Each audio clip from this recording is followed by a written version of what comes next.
Before you get your pitchforks out, just hear me out.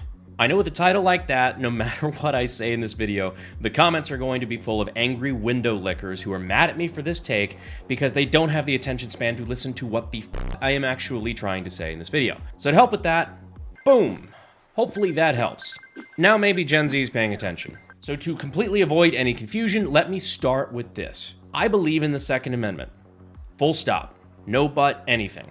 I believe gun laws are infringements, and I support abolishing the ATF. In fact, I have literally testified in congressional field hearings in favor of bills to end the ATF. You will not find a much more staunch pro-gun person than me. But when it comes to abolishing the ATF, now that there's actually a bill in the House to do it, and it's gaining some momentum with an administration that's actually willing to consider it, I think we need to be smart about the way we do it. Because I fully believe we have a unique opportunity here to do something amazing to protect gun rights in America for generations to come. And frankly, I'm not sure when's the next time we'll have an opportunity to do this. I've been giving this a lot of thought lately since Trump took office, and that's why I'm asking you guys to just hear me out, keep an open mind, and then tell me whether or not you agree or disagree with me down in the comments. Also, if you can't tell by now, this is going to be one of those hardcore rant videos, so I don't know, buckle the fuck up. So when people say they want to abolish the ATF, what they're probably thinking is a world where we do away with things like tax stamps. Nobody's enforcing things like the NFA so that, civilians can own suppressors and post-86 machine guns without SOTs or any of the stamps and stuff. Where we have more of this and less of this. And most importantly, a world where we don't have renegade bureaucrats in an unconstitutional agency snapping their fingers and deciding and declaring millions of law-abiding Americans felons overnight, like we've seen several times before with the arm brace rule or the 80% receiver rule. Well, here's the problem that I'm worried about. Those individual laws that the ATF is tasked with enforcing, things like the Gun Control Act of 1968, the National Firearms Act of 1934, or even the Brady Bill of 93. They were constitutionally passed bills that were voted on and passed in both the House and the Senate, and then moved on to the desk of the president where it was then signed. Do I think they're constitutional? No, absolutely not, and I hope they get challenged in court. But the fact is, currently, they are laws. All the ones I just listed, by the way, are what I think are the most egregious gun restrictions in the last 100 years. I didn't include the Clinton assault weapons ban of 94, but that's because that expired. And every single one of them, I might add, were passed when Democrats were in power, which is one of the many reasons that when I hear people say, oh, Democrats or Republicans are just as bad on guns, it makes me want to put my head through a fucking wall. And before I hear anybody say, oh, but Ronald Reagan, the actor? What you're referring to is the Hughes Amendment, which was an amendment attached to a bill called the Firearm Owners Protection Act of 1986, which I think was a good bill, with the exception of one shitty provision attached called the Hughes Amendment, which was submitted by, you guessed it, Congressman William Hughes, a New Jersey Democrat. Anyhow, the reason I bring this up, let's say we can wave a magic wand and get rid of the ATF. And I hope it happens. Which, if it was ever gonna happen, I feel like this next 2, possibly 4 years is the time to do it. I mean, hell, Trump even promised to fire ATF Director Stephen Dettelbach on day one. Didn't get the chance, because Stephen Dettelbach actually resigned just days before Trump took office. Good riddance. Another in a long line of ATF directors with no actual knowledge of firearms. Not even the bare minimum knowledge of firearm technology or gunsmithing. Like one can learn from SDI.edu. But just to add insult to injury, as a retirement gift, his coworkers gave him an 80% AR lower, bragging about how untraceable it is. So this does not need to be traced. Okay. This is after the guy spent the last few years trying to shut down businesses and throw law-abiding citizens in jail for owning one. This is like the director of the DEA getting a fucking 8-ball of cocaine as a retirement gift, but yeah, whatever.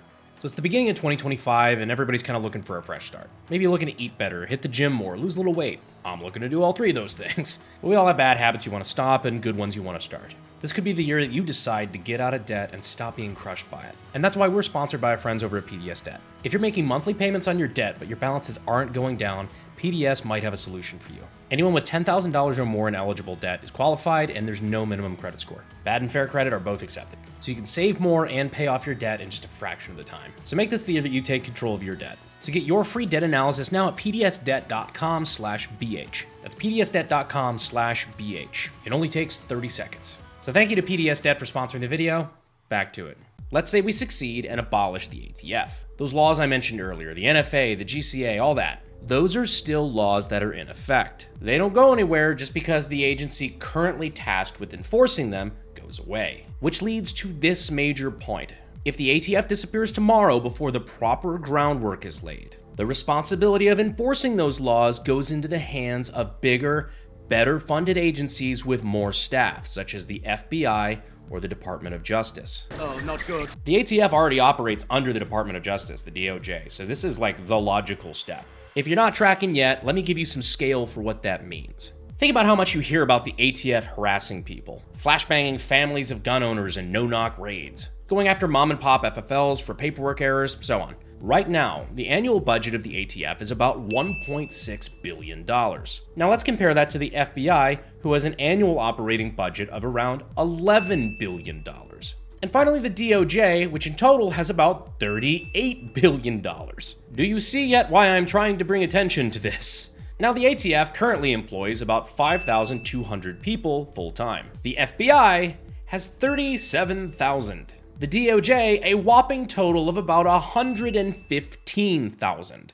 Are you starting to pick up what I am putting down here? If we're not smart about the way we do this, we put the enforcement of all current gun laws on the books in the hands of people who are better equipped and better funded to fuck with you. Which leads me to my second major point. If we had an actual pro-gun ATF director who's willing to tear that agency apart, we could have that organization ready to be dissolved in less than a year. And let me tell you some of the ways that can be done. By the way, this is not just one big pitch to put me in as ATF director. Although after I was nominated on RFK's website, I did say I was, and still am, serious about taking the position if it was ever offered. We did have some fun with it by using the Brandon Herrera for ATF t-shirts over at Bunker, really to do the opposite of what the ATF does, and we're raising money for no-kill dog shelters here in San Antonio. So if you want to check them out, links are still in the description. Let's help some doggos. But the point being, this isn't about me. Not to be too crass about it, but frankly, I don't care who gets the position as long as they are rabidly pro-Second Amendment and are willing to go in and do what needs to be done. And if somehow the Trump transition team is listening, please keep some of these ideas in mind. If you want to know what the gun industry and gun community wants, it's this. This is the ultimate goal. The finals, the big plan. All jokes aside though, let's jump into it. First off, finally walk back any and all Obama and Biden era ATF restrictions on arm braces, 80% receivers, forced reset triggers, all of it. This one is just a no-brainer and can literally be done day one with the right preparation. Now it's time to go on the offensive, something we rarely get to do in the gun rights world. Let's look in the import-export space. Remember when the Obama administration labeled 5.45 ammo as armor-piercing pistol ammo? And then the price jumped up from 14 cents a round to 50 cents a round? Yeah, we go after stuff like that. Open back up the floodgates on imports. Make new determinations on what is demilled when it comes to parts kits. No more of the mandatory torch cut in 3 pieces bullshit. Back to single saw cuts like was allowed for decades. Target the sporting clause determinations and roll back stupid regulations that caused the issues like, for example, banning the imports of the Beretta shotguns recently. Now, if you're not in the industry, all this stuff might sound kind of pedantic, but you have no idea how much stuff like this will help the firearm market. And more importantly, all of this can be done fairly quickly by putting the right people in charge of the ATF. All in the meantime, any ATF agent that isn't currently working on anti-cartel, legit border operations, that sort of stuff, now has one mission: approving tax stamps and transfers. But now here comes probably my favorite part, and the one that I think will have the most permanent impact if it's done correctly. A new pro-gun ATF could actually work directly with gun policy groups such as FPC, NAGR, GOA, several of whom I actually consulted before making this video, by the way, and take cases where the ATF is being sued for overstepping and agree with them on record in court. I'll start telling them to sue the ATF over things like arresting someone over unlawful possession of suppressors or SBRs. Sue them on the grounds that because there's millions of those in circulation in the United States, they fall under the Supreme Court's definition of in common use and are therefore legally protected by the Second Amendment. Bingo! You have now just used the ATF and the courts to de facto legalize suppressors and SBRs. All sorts of stuff, really, just by using the very definitions laid out already by the Supreme Court, which, by the way, is currently stacked 6-3 pro-gun. The amount of legal precedent you could set here would take the anti-gun crowd decades to try to undo. And these are just a few ideas. Believe me, I have pages of notes on this stuff. Specific regulations or restrictions that I think are a prime target. Once all that's done, the ATF director could easily just resign and ask President Trump's help to disband the agency entirely. To quote a popular piece of modern media, "Watch the sunrise on a grateful universe." But to move on before I make this a fucking 30-minute rant video, do I think this will happen? Well, I'm gonna be real with you, Chief. It's optimistic thinking. But I will say this is the goal that I think the gun community should be pushing for. What we need to be doing right now is urging Trump and the transition team to select a pro-Second Amendment ATF director. Again, I don't give a shit if it's me. I just want them to be rabidly pro-gun and willing to do the things necessary. I heard Blake Masters' name tossed in there. I supported him in his race. He would be an awesome pick as long as he's willing to do aggressive shit like this. On top of that, we need to continue to push our elected representatives to push for and vote yes on bills that will start rolling back some of these gun restrictions. If we can do both of those things, then abolishing the ATF might just be the beautiful future we all hoped it would be.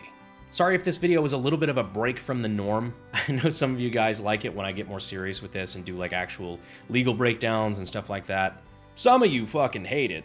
But I do think it's important to do every now and again, because there is that side of the gun community where, you know, if we want to continue to enjoy guns and we want to be able to pass that along for generations to come so our children's children enjoy the same freedoms that we do, this stuff's important. And again, you don't have to agree with me. If you disagree, I'm sure by now you've already let me know down in the comments. I'm sure the discourse there will be, well, it will be. But try to be polite, guys. We're all on the same side. We just might have different ideas on how to get there. Anyhow, I appreciate you watching to the end of the video. And as always, I will see you, well, in the next video. Thanks. Fuel is my obsession to make the perfect weapon, like Rasputin's rise to the top.